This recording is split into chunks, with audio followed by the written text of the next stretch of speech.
រឿងប្រវត្តិបុណ្យកឋិនទានដោយពិធីចូលព្រះវស្សាដែរបុណ្យកឋិនទានត្រូវបានកំណត់តាំងពីថ្ងៃជំនន់ព្រះពុទ្ធគង់នៅឯណោះដំណើររឿងគឺមានដូចតទៅមានពេលមួយនោះមានភិក្ខុ30អង្គគង់នៅព្រៃពួកភិក្ខុចង់ទៅគាល់ព្រះពុទ្ធដែលកំពុងគង់នៅចេតពុណ្ណារាមជិតក្រុងសាវត្ថី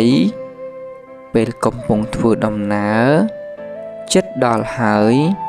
ស្រាប់តែដល់ពេលត្រូវចូលព្រះវស្សាដូច្នោះក្រុមភិក្ខុក៏សម្រេចចិត្តគង់ចាំវស្សានៅពាក់កណ្ដាលផ្លូវសិនទៅចាំអស់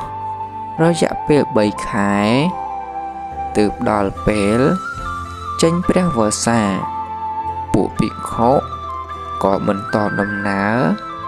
កាត់ផុកកាត់ភ្លៀងដើម្បីបានទៅគាល់ព្រះពុទ្ធលុះទៅដល់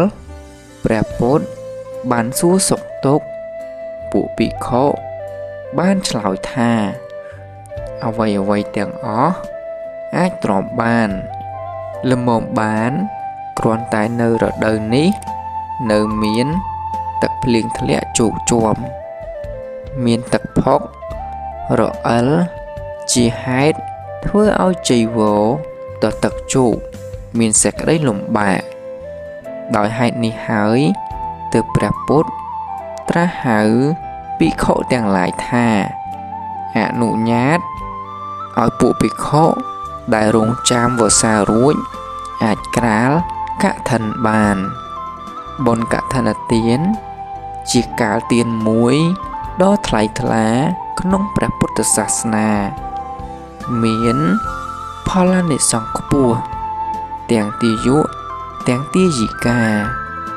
និងបដិគិហៈជាទីជ្រះថ្លារបស់ពុទ្ធបរិស័ទខ្មែរតែងតែប្រារព្ធធ្វើឡើងជារៀងរាល់ឆ្នាំកឋិនទានបវេណីព្រះពុទ្ធសាសនាគឺជាឧត្តមបុណ្យរបស់ពុទ្ធបរិស័ទពាក្យថាកឋិន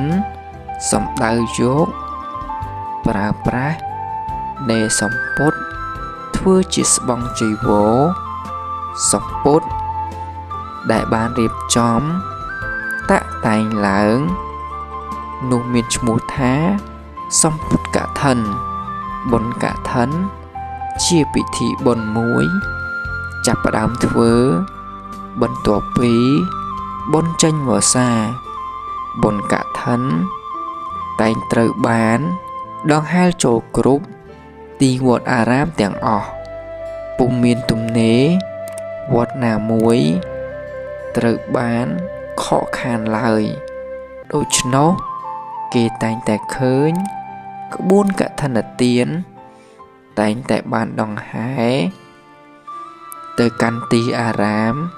រៀងខ្លួនចាប់ពីថ្ងៃ1រោចខែអាសត់ដល់ថ្ងៃទី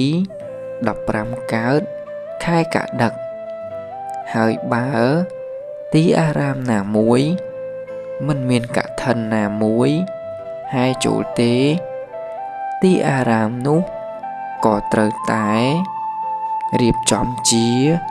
កឋិនជើងវត្តដែរពិធីហែអង្គកឋិនទៅកាន់ទីអារាមនីមួយគេរៀបចំឡើងយ៉ាងអធិកអធម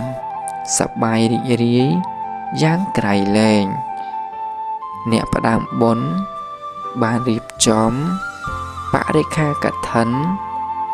មានត្រៃជីវរចីវរសង្ឃដីស្បង់ព្រមដោយទេយ្យទានផ្សេងទៀតដូចជាបាតចានស្រាក់កំបិត ចេះម្ជុលថងយាមនិងឆាត់ជាដើមសពគ្រប់ហើយ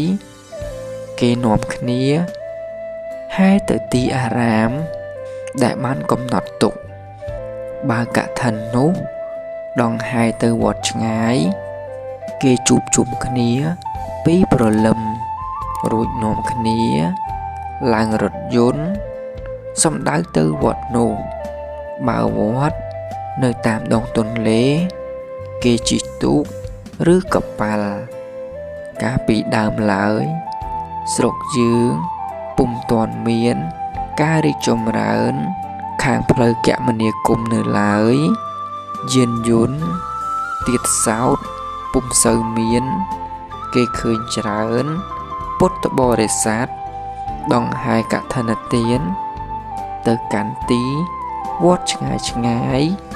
ដោយប្រើដំរីជាយានជំនិះក្នុងពិធីដង្ហែកឋិនដោយដំរីនេះមើលទៅគួរឲ្យសប្បាយរីករាយខ្លាំងណាស់មានដំរីជាច្រើនរហូតដល់20ទៅ30ដំរីដើរដង្ហែជាជួរដំរីនីមួយគេតុបតែងរចនាដូចជាដំរីព្រះឥន្ទចុតពីឋានសួគ៌នៅលើខ្នងដំរីគេចងរំយោលរំលេចដោយផ្កាភ្ញីក្បាច់ក្បូររចនាភ្លឺចិញ្ចាញ់ចិញ្ចែងមនុស្សម្នាប្រុសស្រីក្មេងចាស់តែងខ្លួនលាបម្សៅសិតសក់សំលៀកបំពាក់ស្លៀកសំពត់អាវថ្មីបាំងផ្លោះចម្រុះពណ៌គួរជាទីត្រេកត្រអាលក្រៃពេកក្នុងការហែនេះមានគេប្រគំភ្លេងដូរតន្ត្រីយ៉ាងពីរោះហើយជាពិសេសគឺជាក្រុមភ្លេងឆៃយ៉ាំដែលធ្វើឲ្យបរិយាកាសរឹតតែក៏ក្រឹកក៏ក្រែងរស់រវើកសប្បាយក្រៃលែងលុះទៅដល់វត្តគេមិនទាន់យកអង្គឋិននេះចូលទៅក្នុងព្រះវិហារភ្លាមទេគេតម្កល់អង្គឋិនទុកនៅក្នុងសាលាបុណ្យមួយដែលគេបានរៀបចំទុកជាស្រេចគេនិមន្តព្រះសង្ឃ